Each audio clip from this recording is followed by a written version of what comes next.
Trabajo práctico número 2. La ciencia como actividad. Ciencia y valores, debate entre Pasteur y Pouchet. Contexto en París. Los siguientes eventos que narraremos están ubicados en Francia del siglo XIX, época que marca un antes y un después en la historia social de París, ya que transcurre la revolución industrial que termina con el antiguo régimen social, que causa cambios tanto en lo político como cultural del país. Entre algunas cosas, en 1800 se organizaron científicos de las antiguas ciencias, inaugurando de forma física las Academias de la Ciencia, formada de manera informal cuando los eruditos de ciencia se agrupaban en el 1600. En la academia se prioriza el intercambio y difusión de trabajos científicos franceses y extranjeros. Esto también generó mayor importancia a los debates científicos, ya que estos eran el reflejo de los científicos que dominaban las áreas en ese entonces. Durante el siglo se aclaran los fines de la ciencia en el mundo, siendo algunos de ellos producción de conocimiento, las colaboraciones internacionales, el promover la idea de ciencia universal, la elaboración de redes académicas internacionales, la representación de Francia en las instituciones científicas internacionales, promover la enseñanza de las ciencias como el futuro, el razonamiento y aprendizaje de las mismas esenciales para la formación de los futuros ciudadanos críticos. Pouchet versus Pasteur. Félix Pouchet fue un naturalista francés que defendía la teoría de la generación espontánea, es decir, la creación de materia viva a partir de la materia inerte. Pouchet, el 20 de diciembre de 1958, le envió una carta a la Academia de las Ciencias anunciando la generación espontánea de microorganismos. El experimento que realizó constaba de calentar una infusión de heno para esterilizarla en una redoma. Luego era sumergida bajo mercurio en donde el aire ordinario no era capaz de ingresar, y se le introducía aire puro por medio de burbujas. Este aire se logra calentando una redoma o descomponiendo un óxido para obtener oxígeno como producto. El experimento causó mucha controversia, terminó siendo rechazado porque seguramente los microorganismos se habían introducido accidentalmente en el cultivo. El debate entre Pasteur y Pouchet comenzó de manera privada, a través de cartas. Pasteur aceptó que el experimento de Pouchet estaba correcto, pero luego notó que tal vez el polvo habría contaminado las vasijas. Para demostrar esto, utilizó las redomas con cuellos de cisnes descontaminados, y se podía notar cómo en el cuello quedaba pegado el polvo que se encontraba en el aire. También diseñó un experimento para demostrar que si la redoma era descontaminada, era imposible la aparición de microorganismos.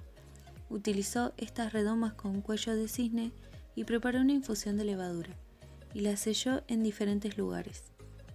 Luego les cortó el cuello con unas pinzas calientes y las volvió a sellar. Notó que las redomas que se encontraban en las alturas no generaron moho, pero las demás sí. En el Instituto de Pasteur en París, las redomas utilizadas por él aún se conservan. Argumentos influenciados por sus creencias. Pouchet era fiel creyente de la generación espontánea. Realizaba experimentos que comprobaban su creencia de que la vida podía formarse a partir de la materia inerte. Además, en sus escritos analizados posteriormente, podía notarse la influencia religiosa en ellas. Para Pouchet, negar la generación espontánea era caer en el darwinismo y adoptar una postura atea. Él creía en la intervención divina después de cada catástrofe natural. Esta recurrencia a Dios de parte de Pouchet fue utilizada para invalidar parte de su trabajo y aumentaba la repercusión de los argumentos de Pasteur que hablaban sobre los hechos. En el caso de Pasteur era todo lo contrario. Era un conservador fiel al emperador Luis Napoleón III. Él no creía que la vida podía generarse a partir de la materia inerte. Desestimaba los dichos de Pouchet y a pesar de que los experimentos que había realizado para poder fortalecer sus argumentos no salían a su favor, él creía que había un error en ellos. Se negaba a creer en la teoría de la generación espontánea.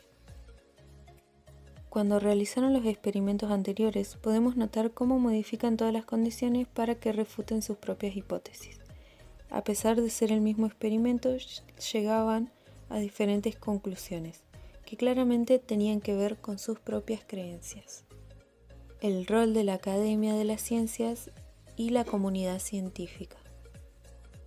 La Academia de la Ciencia y la comunidad científica lo que buscaba era fomentar la investigación.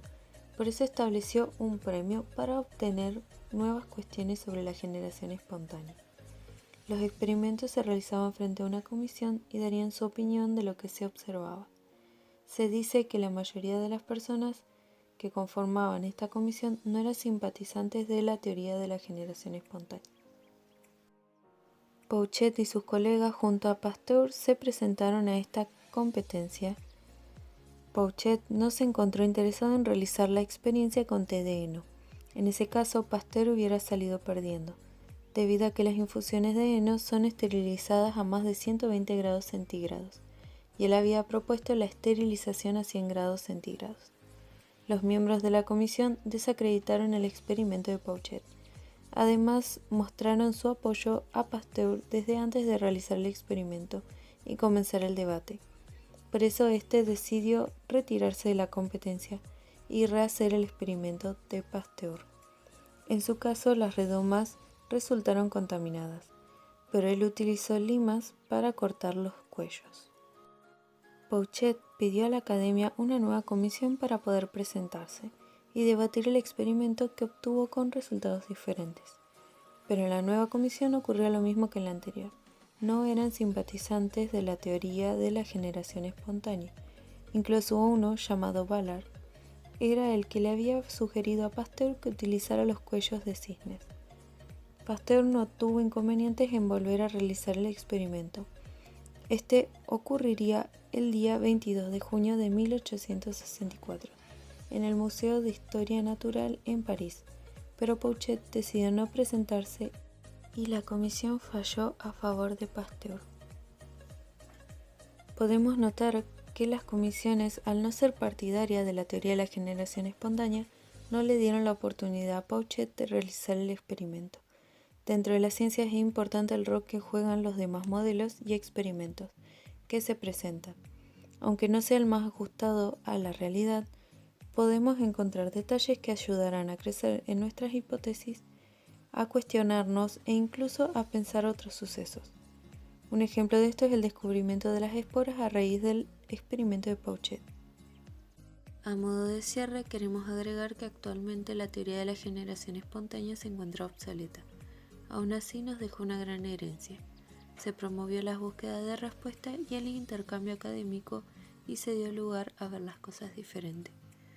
Y a pesar de que el experimento de Pouchet resultó desestimado, promovió un gran acontecimiento científico como el descubrimiento de las esporas resistentes.